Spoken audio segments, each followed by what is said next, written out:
ফেরেশতাদের সাথে কাফনের কাপড় আছে, জান্নাতের কাফনের কাপড় আর জান্নাতের সুগন্ধি আছে। তো ফেরেশতার অপেক্ষা আছে। ইমানদার বান্দা শুয়ে রইছে, মারা যাবে আর কি, মুমূর্ষু অবস্থা। আমরাও পাশে দাঁড়ায় দাঁড়ায় দেখি, ঠিক না? এরকম হয়। সুম্মা ইয়াজিউ ইলাইহি মালাকুল মাউত, মৃত্যুর ফেরেশতা তার কাছে আসে। আসার পর ইমানদার বান্দাকে লক্ষ্য করে বলে, আইয়াতুহান নাফসুত তাইয়্যিবা, হে পবিত্র আত্মা, উখরুজি ইলা মাগফিরাতিম মিনাল্লাহ ওয়া রিদওয়ানি, হে পবিত্র আত্মা তুমি বের হও, আল্লাহ তোমার প্রতি সন্তুষ্ট, আল্লাহ তোমার আগের সব গুনাহগুলা মাফ করে দিছেন। তুমি বের হও, আল্লাহ তোমার প্রতি সন্তুষ্ট, আল্লাহ তোমার গুনাহগুলো মাফ করে দিছেন। সামনে কারা বসা? ফেরেশতারা। সাথে কি আছে? জান্নাতের কাফনের কাপড়, আর আছে জান্নাতের সুগন্ধি। তো তারা যখন বসা, মালাকুল মাউত আত্মাটা বের করবে যখন ইমানদারের, হাদিসে আসছে, তাখরুজু তাসিলু কামা তাসিলুল কাতরাতু মিন ফিস সিকা, আত্মাটা ইমানদারের ভিতর থেকে এমন ভাবে বের হবে, বোতলের পানি যখন আপনি ফেলে দিবেন, শেষের পানিগুলা যেমন আস্তে আস্তে বের হয়, ইমানদারের আত্মাটা এইভাবে আস্তে আস্তে তার থেকে বের করে নেওয়া হয়, সুন্দরভাবে আত্মাটা বের করে নেওয়া হবে। তাসিলু কামা তাসিলুল কাতরা মিন ফিস সিকা, বোতলের পানির মুখ শেষে যে ফোঁটাগুলা আস্তে আস্তে বের হয়, এইভাবে আত্মাটা মালাকুল মাউত বের করে নিয়ে আসবে। আল্লাহ তাআলার দরবারে শুকরিয়া আদায় করছি, আল্লাহ আমাদেরকে মাহফিলে উপস্থিত হওয়ার তৌফিক দান করেছেন, বলি আলহামদুলিল্লাহ।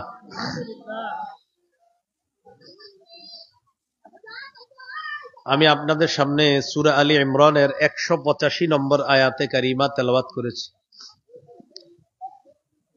এই আয়াতে আল্লাহ তাআলা বলেন, কুল্লু নাফসিন যায়িকাতুল মাউত, প্রত্যেকটা নফস মৃত্যুর স্বাদ গ্রহণ করবে। ওয়া ইন্নামা তুওয়াফাউনা উজুরাকুম ইয়াউমাল কিয়ামাহ, তোমাদেরকে কিয়ামতের দিন পরিপূর্ণ প্রাপ্য বুঝিয়ে দেওয়া হবে, প্রতিদান দেওয়া হবে। ফামান যুহজিহা আনিন নার, যাকে জাহান্নাম থেকে রক্ষা করা হয়েছে, যাকে জাহান্নাম থেকে মুক্ত করা হলো, ওয়া উদখিলাল জান্নাহ, এবং জান্নাতে প্রবেশ করানো হলো, ফাকাদ ফাজ, আল্লাহ বলেন সেই সফল হয়ে গেল। কিয়ামতের ময়দানে বিচারের পর যাকে জাহান্নাম থেকে রক্ষা করা হলো আর জান্নাতে প্রবেশ করানো হলো, সেই সফল হয়ে গেল। ওয়ামাল হায়াতুদ দুনিয়া ইল্লা মাতাউল গুরুর, আল্লাহ তাআলা বলেন পার্থিব জীবন ধোঁকার উপকরণ ছাড়া আর কিছুই না, ধোঁকার জায়গা ছাড়া আর কিছুই না পার্থিব জীবন। মৃত্যু, এটা আমার আপনার সবাইকে এই মৃত্যুর স্বাদ গ্রহণ করতে হবে, কোনো সন্দেহ নাই।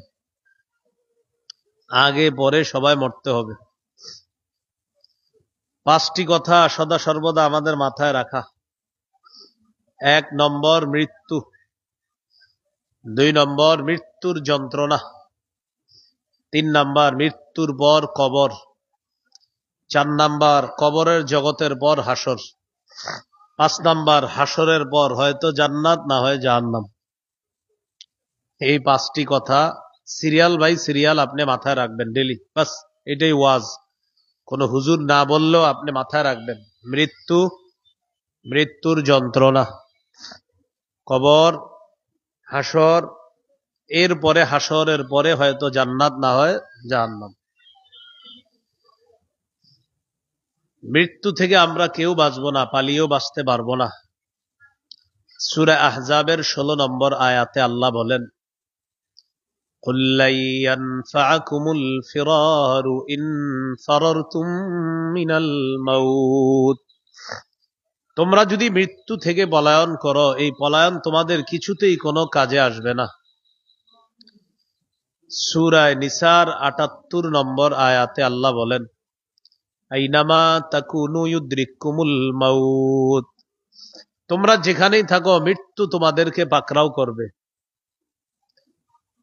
সূরা আরাফের 34 নম্বর আয়াত, সূরা ইউনূসের 49 নম্বর আয়াতে আল্লাহ বলেন, লিকুল্লি উম্মাতিন আজাল ইযা জাআ আজালুহুম ফালা ইস্তাখিরুনা সাআতাও ওয়ালা ইস্তাকদিমুন। প্রত্যেকটা উম্মতের মৃত্যুর সময় নির্ধারণ করা। যখন মৃত্যু আসবে, আগেও না পরেও না, ওই সময় সে মৃত্যুবরণ করবে। সূরা মুনাফিকুনের 11 নম্বর আয়াতে আল্লাহ বলেন, ওয়ালাই ইউআখিরুল্লাহু নাফসান ইযা জাআ আজালুহা।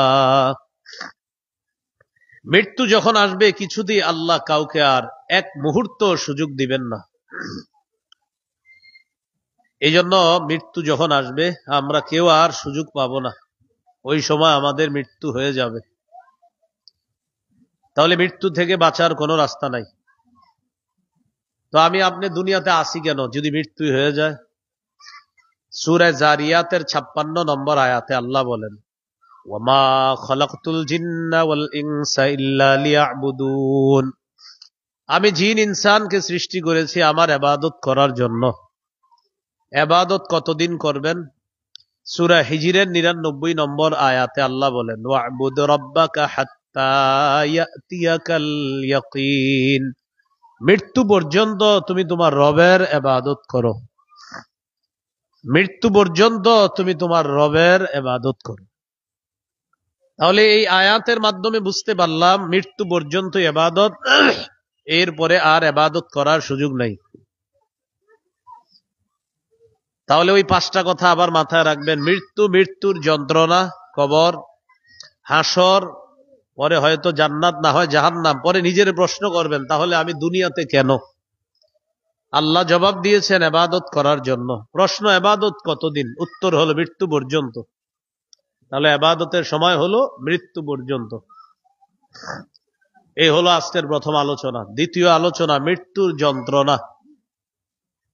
সূরা কফের 19 নম্বর আয়াতে আল্লাহ বলেন, ওয়াজাআত সাকরাতুল মাউতি বিল হক। মৃত্যুর যন্ত্রণা সত্যি সত্যি আসবে। মৃত্যুর যন্ত্রণা সত্যি সত্যি আসবে। যালিকা মা কুনতা মিনহু তাহিদ। এটা সেই মৃত্যু যে মৃত্যু থেকে তোমরা পালিয়ে বেড়াতে। সূরা জুমুয়ার 8 নম্বর আয়াতে আল্লাহ বলেন, কুল ইন্নাল মাউতাল্লাযী তাফিররুনা মিনহু ফাইন্নাহু মুলাকীকুম। যে মৃত্যু থেকে তোমরা পালিয়ে বেড়াও, এই মৃত্যু তোমাদের সাথে সাক্ষাৎ করবে। কে সাক্ষাৎ করবে?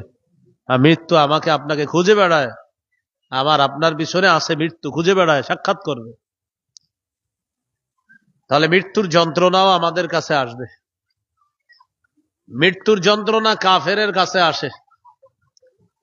সূরা আনআমের 93 নম্বর আয়াতে আল্লাহ বলেন, ওয়ালাউ তারা ইযিজ যালিমুনা ফি গামারাতিল মাউত ওয়াল মালাইকাতু বাসিতু আইদিহিম আখরিজু আনফুসাকুম আল-ইয়াওমা তুজজাউনা আযাবাল হুনি বিমা কুনতুম তাকুলুনা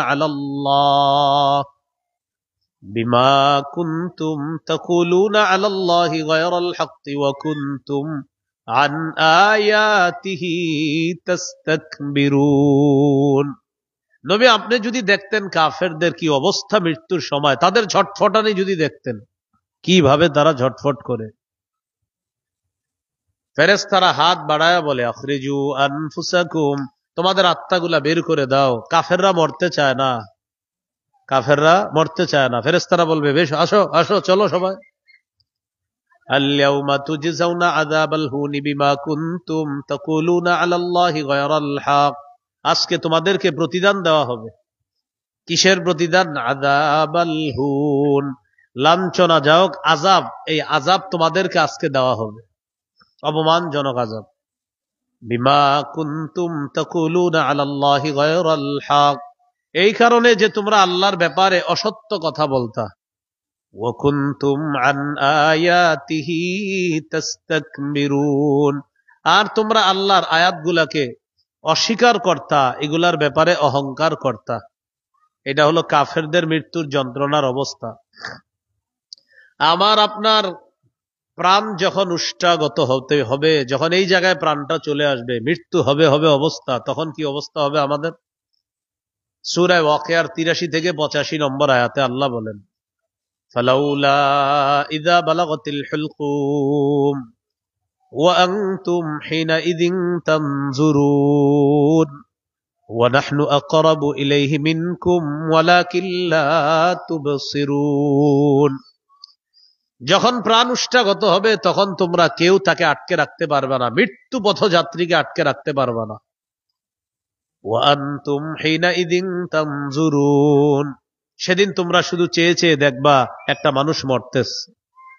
ওয়া নাহনু আকরাবু ইলাইহি মিনকুম ওয়ালাকিন লা তুবসিরুন, আল্লাহ বলেন আমি তোমাদের চেয়ে অধিক নিকটবর্তী ওই ব্যক্তির, মৃত্যু পথযাত্রীর অধিক কাছে থাকি তোমাদের চেয়ে, কিন্তু তোমরা তা দেখো না।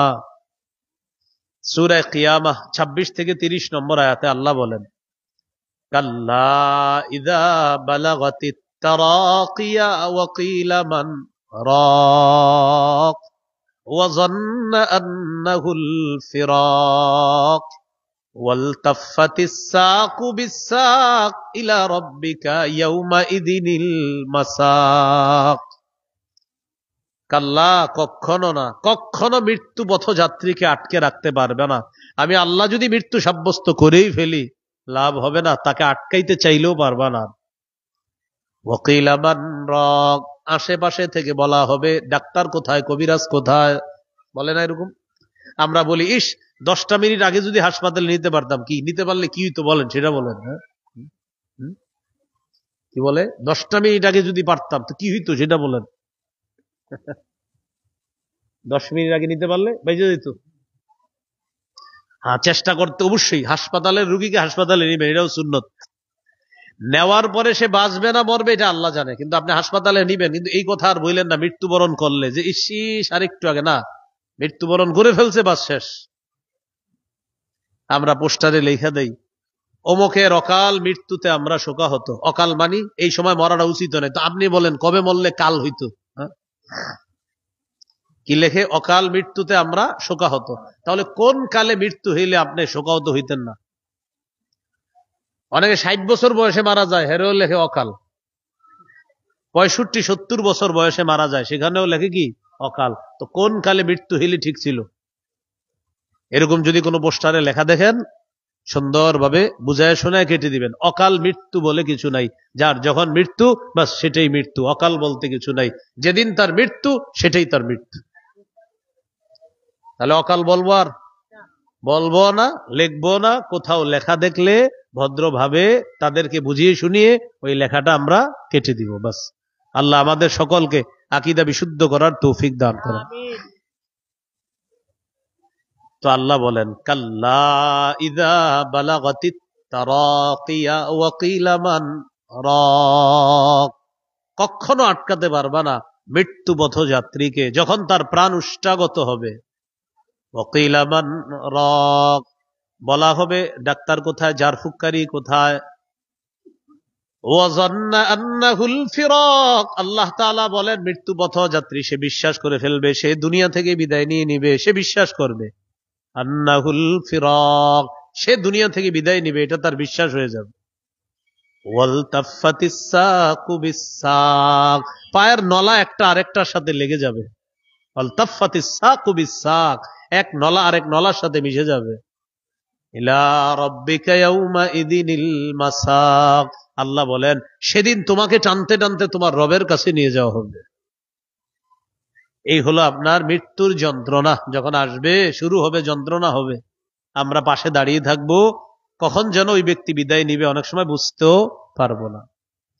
আমাদের নবীজি সাল্লাল্লাহু আলাইহি সাল্লামও বলেছেন মৃত্যুর যন্ত্রণা খুব কঠিন।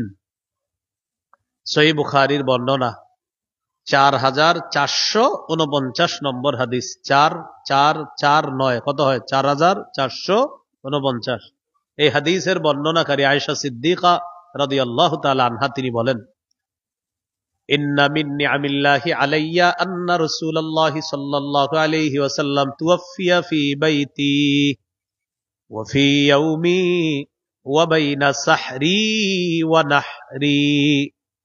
আমার উপর আল্লাহর বিশেষ নিয়ামত, আমাদের হাবিব আমার নবী সাল্লাল্লাহু আলাইহি ওয়াসাল্লাম আমার ঘরে, আমার দিনে, আমার শরীরে মাথা রেখে আল্লাহ রসুল ইন্তেকাল করছে। আম্মাজান বলেন, আমার উপর আল্লাহর নেয়ামত, আমার নবী, আমার স্বামী, আমাদের নবী মুহাম্মদ সাল্লাল্লাহু আলাইহি ওয়াসাল্লাম আমার ঘরে, মানে আম্মাজানের ঘরে, আমার দিনে, মানে আম্মাজানের যেদিন পালা ওই দিনে আমার উপরে রসুল সাল্লাল্লাহু আলাইহি ওয়াসাল্লামের মাথা মুবারক ছিল। আমি ট্যাগ লাগায় আল্লাহ রসুলকে বসায় রাখছিলাম, সেখানে আল্লাহ রসুল ইন্তেকাল করছে। এটা আমার উপর আল্লাহর নেয়ামত। আরেকটা নেয়ামত কি? وَأَنَّ اللَّهَ جَمَعَ بَيْنَ رِيقِي وَرِيقِهِ عِندَ مَوْتِهِ। নবীজির মৃত্যুর সময় আমার থুতু আর নবীর থুতু মুবারক আল্লাহ এক করে দিয়েছেন। সুবহানাল্লাহ। নবীজির মৃত্যুর সময় আমার থুতু আর নবীর থুতু মুবারক আল্লাহ এক করে দিয়েছেন। এটা কিভাবে? দাখালা আলাইহি আব্দুর রহমান ইবনু আবি বকরিন সিদ্দিক রাদিয়াল্লাহু তাআলা আনহুমা ওয়া বিয়াদিহি আস-সিওয়াক। আমার ভাই আব্দুর রহমান ইবনে আবু বকর রাদিয়াল্লাহু তাআলা আনহুমা ঘরে আসলেন। আবু বকর সিদ্দিক রাদিয়াল্লাহু তাআলা আনহুর সন্তান আব্দুর রহমানের হাতে একটা মেসওয়াক। আমার ভাই আব্দুর রহমান একটা মেসওয়াক নিয়ে ঘরে আসলেন, একটা মেসওয়াক নিয়ে ঘরে আসলেন। তো আমি তাকায় দেখি নবীজি মেসওয়াকটার দিকে তাকায় আছে। আমি নবীজিকে দেখে বললাম, আখুযুহু লাকা ইয়া রাসূলুল্লাহ, হুজুর মেসওয়াকটা কি আমি আপনাকে দিব? আপনি কি মেসওয়াকটা চাইতেছেন? ফাকালা রাসূলুল্লাহ সাল্লাল্লাহু আলাইহি ওয়াসাল্লাম ফাশারা বিরাসিহি নাআম। কথা বলতে কষ্ট হচ্ছে, নবীজির মাথা দিয়ে ইশারা করে বললেন, হ্যাঁ মেসওয়াকটা আমার লাগবে। সুবহানাল্লাহ। মেসওয়াক করছেন আজকে আসার আগে? আমি করেছি আলহামদুলিল্লাহ। হ্যাঁ, সবাই করছেন? মেসওয়াকের কত ফজিলত। আমার একটা ওয়াজি আছে শুধু মেসওয়াকের, শুধু মেসওয়াক, আর কোনো বিষয় নেই, শুধু মেসওয়াক। যারা আমার বয়ান নিয়মিত শোনেন দেখবেন শুধু একটা ওয়াজি আছে মেসওয়াকের। নবীজি বলেন, জিবরিল আমিন আমারে এত বেশি মেসওয়াক করতে বলছে, আমি আশঙ্কা করে ফেললাম না জানি মেসওয়াক করতে করতে আমার দাঁত ভেঙে ফেলতে হয়। এই ভাই আওয়াজ বাড়ায়েন না বাইরে, ওই আওয়াজটা বাড়ায়েন না। হ্যাঁ, মাইক পিছন থেকে দুইটা দিলে সুন্দর হয়। দূরের মাইক কোন এক সংস্কৃতি বের করলো মাহফিল ওলারা, মাইক ওলারা, আল্লাহ ভালো জানে। এটা সংস্কৃতি ওদের না। পাবলিকও চায় এরকম চারদিক ফাটুক। ওয়াজ চায় না, এখন চায় ফাটুক। কি চায়? ফাটুক। হ্যাঁ, ওয়াজ কম চায় মানুষ, ফাটুক। পুরো এলাকা ফাটাইতে হবে। আমি ফাটাফাটির পক্ষে না, কিন্তু এলাকা ফাটানোর পক্ষে না, আমি ওয়াজের পক্ষে। ছোট্ট একটা জায়গায় ছোট দিয়ে একটা মাইক দিবেন, ওখানে বসবেন, একটা ক্লাস হবে, ইনশাল্লাহ চলে যাবে, অনেক কিছু শিখতে পারবেন। কিন্তু ফাটাফাটিতে কিছু শিখতে পারবেন না, এটা লিখে রাখেন। হ্যাঁ, রাসূলুল্লাহ সাল্লাল্লাহু আলাইহি সাল্লাম বলেন, জিবরিল আমিন আমারে এত বেশি বলছে মেসওয়াক করতে, আমি ভাবলাম যে মেসওয়াক করতে করতে না জানি আমার দাঁতগুলা ভেঙে ফেলে কিনা, এত বেশি বলছে আমারে মেসওয়াক করার জন্য। তো ইন্তেকালের সময় দেখে এক সাহাবী মেসওয়াক নিয়ে ঢুকছে। আম্মা জান আয়েশা সিদ্দিকা রাদিয়াল্লাহু তাআলা আনহা বললেন, আখুযুহু লাকা ইয়া রাসূলুল্লাহ, হুজুর মেসওয়াকটা কি আপনাকে আমি দিব? ফাশারা বিরাসিহি নাআম, আল্লাহ নবী মাথা দিয়ে ইঙ্গিত করে বললেন, হ্যাঁ। মেসওয়াক আনার পর আল্লাহ নবীকে আমি মেসওয়াকটা দিলাম, দেওয়ার পর ফাশতাদ্দা আলাইহি, আল্লাহ নবী মেসওয়াক করতে কষ্ট হয়। মেসওয়াক করতে কি হয়? কষ্ট হয়, মানে মেসওয়াকটা শক্ত, ওই যে উপরে যে জায়গাটা শক্ত। আমি বুঝতে পারলাম নবীর কষ্ট হচ্ছে, তো আমি বললাম, উলাইয়িনুহু লাকা ইয়া রাসূলুল্লাহ, হুজুর আমি কি মেসওয়াকটা নরম করে দিব? নবীজি বললেন, হ্যাঁ মেসওয়াকটা নরম করে দাও, খুব বুঝবেন। তো আম্মাজান বলেন, ফালাইয়ানতুহু, আমি মেসওয়াকটা আমার মুখ দিয়ে নরম করে দিলাম। তাহলে মেসওয়াকে কার থুতু লাগলো? আম্মাজান আয়েশা সিদ্দিকা রাদিয়াল্লাহু তাআলা আনহার থুতু লাগলো। এবার আল্লাহ নবী মেসওয়াক করলেন, তাহলে নবীরও থুতু লাগলো। আম্মাজান বলেন, এভাবে আল্লাহ কুদরতি ভাবে আমার আর নবীর থুতু নবীর ইন্তেকালের সময় আল্লাহ এক করে দিয়েছে। এটা আমার প্রতি আল্লাহর অনুগ্রহ, আল্লাহর নেয়ামত। ওয়ানা মুসনিদাতুন রাসূলুল্লাহি সাল্লাল্লাহু আলাইহি ওয়াসাল্লাম, আল্লাহ নবীকে আমি ট্যাগ লাগায় বসায় রাখলাম, হেলান দেওয়া অবস্থায় বসায় রাখলাম। নবীজি সামনে দেখলেন একটা পাত্র, পাত্রের মধ্যে পানি আনা হয়, ওই পাত্রের মধ্যে আল্লাহ নবী হাত দিলেন, হাত দিয়ে হাতটা বের করে ইয়ামসাহু বিহিমা ওয়াজহা, এইভাবে খালি চেহারা নবী চেহারা মুছতে মুছতে আল্লাহ নবী বলেন, ইন্না লিল মাউতি সাকারাত, আয়েশা, মৃত্যুর খুব যন্ত্রণা। কি বললেন? মৃত্যুর খুব যন্ত্রণা। প্রিয় ভাইয়ারা আমার, আপনার কি অবস্থা হবে বলেন? নবীজি বলতেছে আয়েশা, মৃত্যুর খুব যন্ত্রণা। এটা বলার পর হাতটা উপরের দিকে তুললেন, তোলার পর বললেন লা ইলাহা ইল্লাল্লাহ আল্লাহুম্মা ফির রাফিকিল আ'লা। আল্লাহ শ্রেষ্ঠ বন্ধু, আমি আপনার কাছে চলে যেতে চাই, আর থাকতে চাই না। এটা হলো অর্থ, আমি আপনার কাছে চলে যাব। এই বলতে বলতে নবী চলেই গেলেন। ফামালাত ইয়াদুহু, হাতটা পড়ে গেল। আম্মাজান বুঝতে পারলেন আল্লাহ নবী বিদায় নিয়ে নিস। তো পুরা অংশটা বলা আমার উদ্দেশ্য ছিল না, শুধু এতটুকু বলা। নবী কি বললেন? মৃত্যুর খুব কি আছে? যন্ত্রণা। আয়েশা, মৃত্যুর যন্ত্রণা আছে। তাহলে মৃত্যুর যন্ত্রণা আসবে। তাহলে 1 নাম্বার কি শিখলাম আজকে? মৃত্যু আসবে। 2 নাম্বার মৃত্যুর যন্ত্রণা, এটাও আসবে, সত্য সত্য আসবে। 3 নাম্বার আলোচনা, মৃত্যুবরণ করার পর কবরে যেতে হবে আমার আপনার। এই কবরের জগৎ, মুসনাদে আহমদ হাদিসের একটা কিতাব আছে, ইয়া বড় কিতাব। এই কিতাবের 18,557 নম্বর হাদিস, লম্বা হাদিস। এই হাদিসের বর্ণনাকারী সাহাবীর নাম বারা ইবনে আযিব রাদিয়াল্লাহু তাআলা। তিনি বলেন, খরাজনা মা রাসূলিল্লাহি সাল্লাল্লাহু আলাইহি ওয়াসাল্লাম ফি জানাজাতি রাজুলিম মিনাল আনসার। নবীজির সাথে এক আনসারী সাহাবীর জানাজা পড়ার জন্য বের হলাম। হাত্তা ইনতাহাইনা ইলাল কবরি ওয়ালাম্মা ইউলহাদ, যাইতে যাইতে কবর পর্যন্ত পৌঁছে গেলাম, যে কবরের মধ্যে এখনো লাশ রাখা হয় নাই। কবরের কাছে যাওয়ার পর আল্লাহ নবী অনেক মানুষ দেখলেন, দেখার পর বললেন আলা মা ইজতামা আলাইহি হাউলা। আচ্ছা, এখানে এত মানুষ কেন? নবীজি বললেন, সাহাবীরা বললেন আলা কবরিন ইয়াহফিরুনাহু ইয়া রাসূলুল্লাহ, হুজুর একটা কবর খনন করা হচ্ছে, এই কারণে মানুষ। দেখেন নবী কি করলেন, নাইমা মানুষকে বল, এই সরো, দেখি তো দেখি তো কি হয়েছে। এইভাবে নবীজি নিজে মানুষকে এইভাবে করতে করতে ঠিক কবরের সামনে চলে গেছে। যাওয়ার পর জাসা আলা রুকবাতাইহি, হাঁটু দুইটা মাটিতে ফালায়া, হাঁটু দুইটা গেড়ে মাটিতে বসে গেছে। এটা হলো কবর। কবর খনন করা হয়েছে, 2 পাশে মাটি ফেলে রাখা হয়েছে। ঠিক তো এরকমই তো হয়, প্রথমে কবর আমরা খুঁড়ি, তাহলে 2 পাশে মাটি ফালায়া রাখি, এরপরে লাশ রাখার পর মাটিগুলা আমরা বাঁশ দেই, বাঁশের উপরে মাটিগুলা দিয়ে দিই। নবীজি কি করলেন? সামনে গিয়ে ওই মাটি রাখা এটার সামনে হাঁটু গেড়ে বসে গেলেন। হাঁটু গেড়ে বসার পর রাসূল সাল্লাল্লাহু আলাইহি ওয়াসাল্লাম কি করা শুরু করলেন? ফাবাকা, কান্না শুরু করছে। এবার দেখেন তো, নবীজি কবরের এক পাশে বসা, এবং কবরের পার কি একটা হয় না, 2টা। সাহাবী অপর পারে গেলেন দেখার জন্য নবী কি করে। সাহাবী আরেক পারে গিয়ে বললেন, আমি তাকায় দেখলাম নবীজি এমন ভাবে কান্না করতেছে, হাত্তা বাল্লাত তারা মিন দুমুইহি, চোখের পানিতে আল্লাহ রাসূল সাল্লাল্লাহু আলাইহি সাল্লামের সামনে যে মাটিগুলো আছে, মাটি ভিজে কাদাযুক্ত হয়ে গেছে। এরপর পাশে গিয়ে বসছে, হাতে একটা লাঠি আছে, নবীজি সাল্লাল্লাহু আলাইহি সাল্লামের হাতে একটা লাঠি। সাহাবায়ে কেরাম বলেন, নবী বসলেন, আমরাও বসলাম। কাআন্না আলা রুসিনা আত-তায়র, আমাদের মাথার উপর যেন একটা পাখি বসা। আমরা গিয়ে বসলাম, নবীজিও বসলেন। নবীজির হাতে একটা লাঠি, ইয়ানকুতু বিহি ফিল আর, লাঠি দিয়ে এইভাবে জমিনে আঁকা কি করতেছে, নিচের দিকে তাকায় রইছে। হঠাৎ আল্লাহ নবী মাথা উঠাইলেন, উঠানোর পর আল্লাহ নবী কবরের দিকে তাকায় বললেন, ইস্তাইযু বিল্লাহি মিন আযাবিল কবরি মাররাতাইনি আও সালাসা। নবীজি বললেন, তোমরা কবরের আযাব থেকে পানা চাও 3 বার অথবা 2 বার। এই কথাটা বললেন, তোমরা কবরের আযাব থেকে পানা চাও।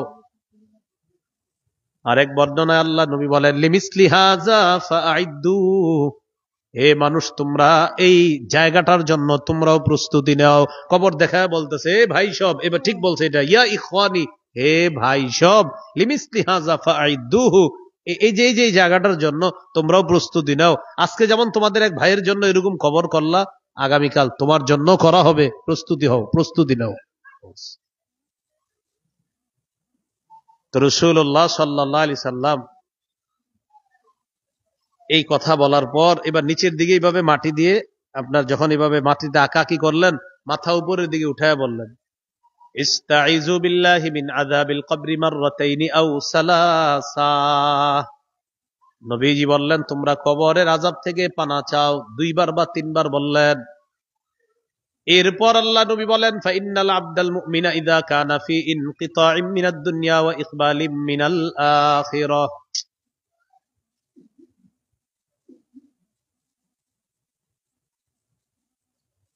রাসূলুল্লাহ সাল্লাল্লাহু আলাইহি সাল্লাম বললেন, ইমানদার বান্দার যখন দুনিয়া থেকে বিদায় নেওয়ার সময় হয়, আখিরাতের দিকে যখন রওনা করে, নাযালা ইলাইহি মালাইকাতুম মিনাস সামা বিদুল ওয়ুজুহ।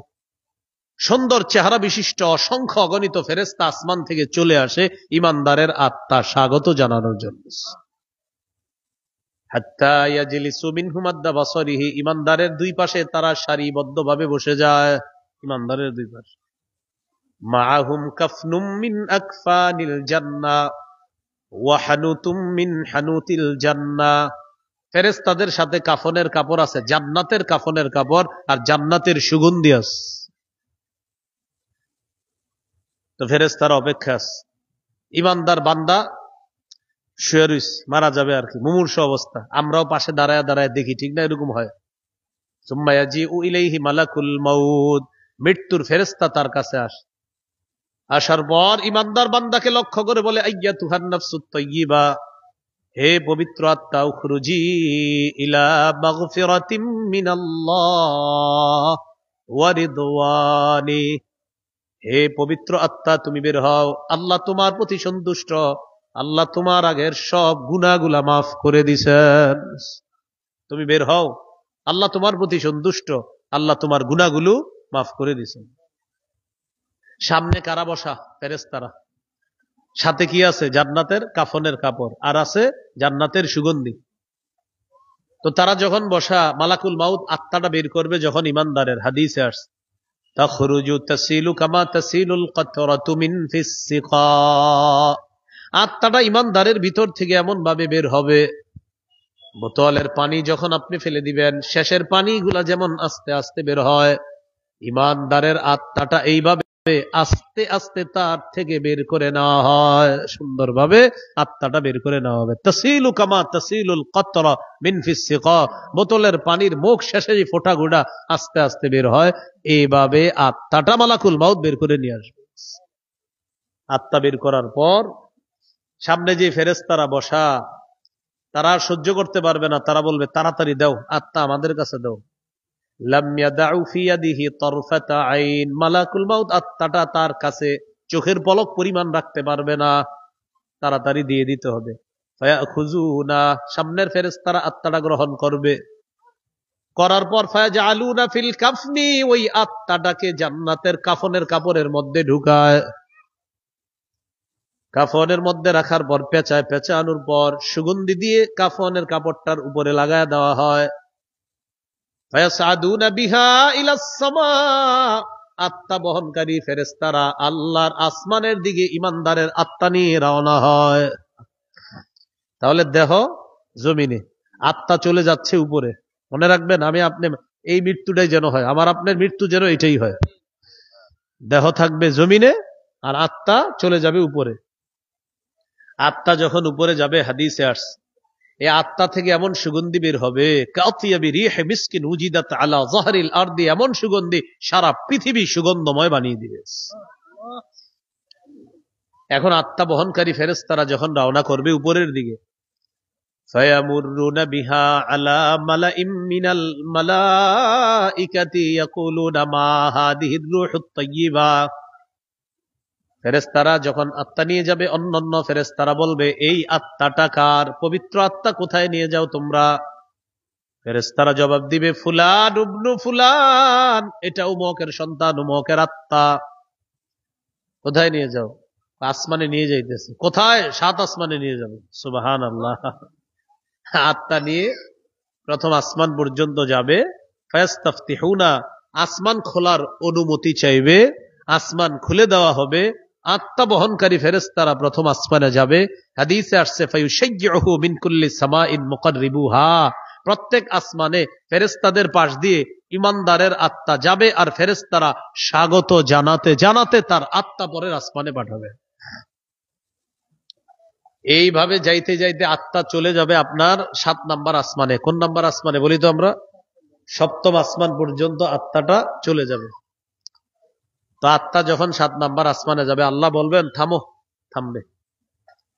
এবার আল্লাহ তাআলা বলবেন উকতুবু কিতাবা আবদি ফি ইল্লিয়িন, আমার বান্দার আমলনামা ইল্লিয়িনের মধ্যে লিপিবদ্ধ করে দাও। 3টা অংশ মনে রাখবেন। দেহ দুনিয়ার মধ্যে, আত্মা চলে গেল 7 নাম্বার আসমানের মধ্যে, আর আমলনামাটা ইল্লিয়িনের মধ্যে লিপিবদ্ধ করা হলো। আমলনামা ইল্লিয়িনের মধ্যে, আত্মা 7 নাম্বার আসমানে, দেহ দুনিয়ার মধ্যে। দেহ আমরা দাফন করে দিলাম।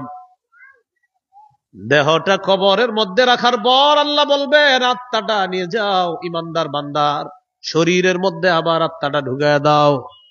তুআদু রূহুহু ফি জাসাদিহি কামা কান, আত্মা তার শরীরে ফিরিয়ে দেওয়া হবে কবরের মধ্যে তার দেহে আত্মা দেওয়ার পর। ফায়াতিয়ানিহি মালাকান, 2 জন ফেরেশতা তার কাছে আসবে। আসার পর ফায়ুকঈদানিহি, তাকে বসাবে। বসানোর পর প্রশ্ন করবে মার রব্বুকা, তোমার রব কে?